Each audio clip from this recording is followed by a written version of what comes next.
আসসালামু আলাইকুম ওয়া রাহমাতুল্লাহ। পবিত্র রমজান মাস আসতে এখনো কয়েকদিন বাকি, কিন্তু বাজারে গেলে মনে হচ্ছে রোজা মনে হয় আজকেই শুরু হয়ে গেছে। চাল, ডাল, তেল, সবজি প্রায় সবকিছুর দামই হুড়হুড় করে বেড়ে চলছে।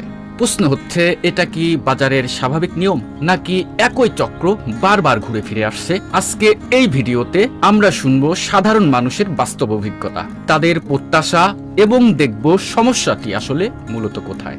এই সরকারের কাছে আমার সর্বপ্রথম যেটা আবদার, আমরা গ্যাস চাই। গ্যাস না হলে তা ইফতারি বানাবো কীভাবে?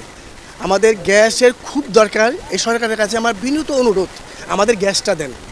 হ্যাঁ, গ্যাসের জন্য আমাদের অনেক সমস্যা। আপনার প্রথম কাজ যদি খুব ভালো করতে চান, আমাদের গ্যাস দেন।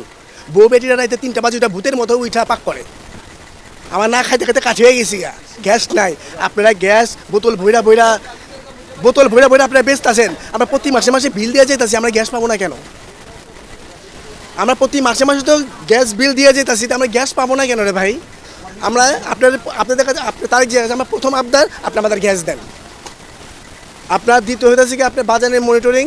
রোজা তো আসে না এখনও, ওই বাগুনে আগুন লেগে গেছে। আপনার লেবু হয়ে গেছে 300 টাকা, 350 টাকা ডজন। মানে রোজা আসতে শুরু হয়েছে, কিন্তু তাদের তেলেসমাতি শুরু হয়ে গেছে গা। অন্য অন্য দেশে রোজা আসলে আপনার দ্রব্যমূল্যের দাম কমায় দেয়, ফ্রি দেয়। বাংলাদেশে তা উল্টা চিত্র। তারেক জিয়ার কাছে আমার একটা আবদার, একটা অনুরোধ, আপনি দ্রব্যমূল্যটা ঠিক রাখেন, নিয়ন্ত্রণে রাখেন। আপনার মা দেশটা ভালো চালাইছে, আমরা আশা করি আপনাদের কাছে আমরা দেশটা ভালো চালানোর আশা করতেছি। আপনার গিয়া খেজুর এর দাম জিজ্ঞেস করলাম, খেজুর আপনার গিয়া 1200 টাকা, 1400 টাকা, 2200 টাকা করে কেজি। এই যে এটা তো এত দাম হওয়ার কথা না রে ভাই। এখানে এত দাম কেন হবে? আপনি শুল্ক কমায় দেন।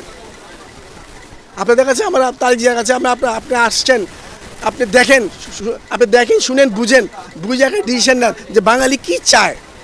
বাঙালির মনের ভিতরে ঢুকেন। বাঙালির মনের ভিতরে ঢুকলে আপনি সব কিছু বুঝতে পারবেন। আর আপনি যদি বাজার নিয়ন্ত্রণে আপনি রাখতে পারেন, আপনাকে কে সহায়তে পারবো না। শেখ হাসিনা তো বাজার নিয়ন্ত্রণ রাখতে পারেন। এই লেবু খাইছি তখন 400 টাকা, পেঁয়াজ খেয়েছি 400 টাকা কেজি, টমেটো খাইছি, আলু খাইছি 300 টাকা কেজি। আপনি সেই ধরনের করেন না। ক্ষমতা চিরস্থায়ী না। আপনি যদি ঠিক থাকেন, আপনি যদি ভালো করে মনিটরিং করেন। বাংলাদেশের প্রতি বছর রমজান মাস আসলে একটি বিষয় সবার কাছে একদম স্পষ্ট হয়ে যায়, আর তা হচ্ছে দ্রব্যমূল্যের ঊর্ধ্বগতি। বাজার বিশ্লেষণ করলে দেখা যায়, চাহিদা বাড়ার সাথে সাথে মাঝে মাঝে সরবরাহ এবং বাজার ব্যবস্থাপনার বেশ দুর্বলতা, যা দ্রব্যমূল্য বৃদ্ধির উপর দারুণভাবে প্রভাব ফেলে। কিন্তু প্রশ্ন হচ্ছে, সাধারণ মানুষ এটাকে তারা কিভাবে দেখেন? এবার অন্য আরেকজন ব্যক্তির মতামত শুনবো, যিনি এই সমস্যার সমাধান সহ অনেক কিছু বলেছেন। বাজারে আমরা আজকে তো মাসিক বাজার করলাম, সামনে যেহেতু রমজান, আমরা রমজানের জন্য খেজুর কিনছি, ছোলা কিনছি। তো ছোলাটার মনে হয় বাজার দরটা একটু বেশি, আর লেবুর দামটা বেশি। আর বাজার মোটামুটি একটু রিজনেবল প্রাইসে মনে হলো। কিন্তু সবচেয়ে হলে রোজার মূল জিনিস যেটা খেজুর, আমরা রোজা ইফতারি করি খেজুর দিয়ে। এই খেজুরটা যে খেজুর ছিল গত বছর 6000 টাকা কার্টন, এবার 5000 টাকা করে আমি নিচ্ছি, প্রায় 1000 টাকা কম এখানে। আর ওভারঅল বাজার আমরা প্রত্যাশা করি বাজার মার্কেটটা যেন আরও কিছুটা মানুষের ক্রয় ক্ষমতার ভিতরে আসে। কারণ নতুন সরকার দায়িত্ব নেবে, সরকারের দায়িত্ব জনজীবনের নিরাপত্তা দেওয়া, মার্কেটটা সুন্দরভাবে যেন আমরা সবাই সুন্দরভাবে ঈদ উদযাপন করতে পারি। কোনো জিনিসই যেন অ্যাবনর্মাল বাজারের সৃষ্টি না হয়, যে এই মার্কেট আবার ওই আগের মতো যে একটা 200 টাকা কেজি, পেঁয়াজের কেজি 200-300 টাকা, ডিমের হালি 200 টাকা, এই অবস্থা না হয়। এটাই আমাদের প্রত্যাশা।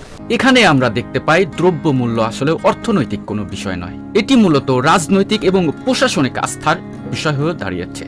বিশেষজ্ঞরা সাধারণত 3টি কারণে কথা বলেন: চাহিদা হঠাৎ বেড়ে যাওয়া, বাজারের মনিটরিং দুর্বলতা, এবং সরবরাহ চেইনে অসামঞ্জস্যপূর্ণ। কিন্তু বাস্তবে সবচেয়ে বেশি চাপ পড়ে মধ্যবিত্ত এবং নিম্ন আয়ের মানুষের উপরে।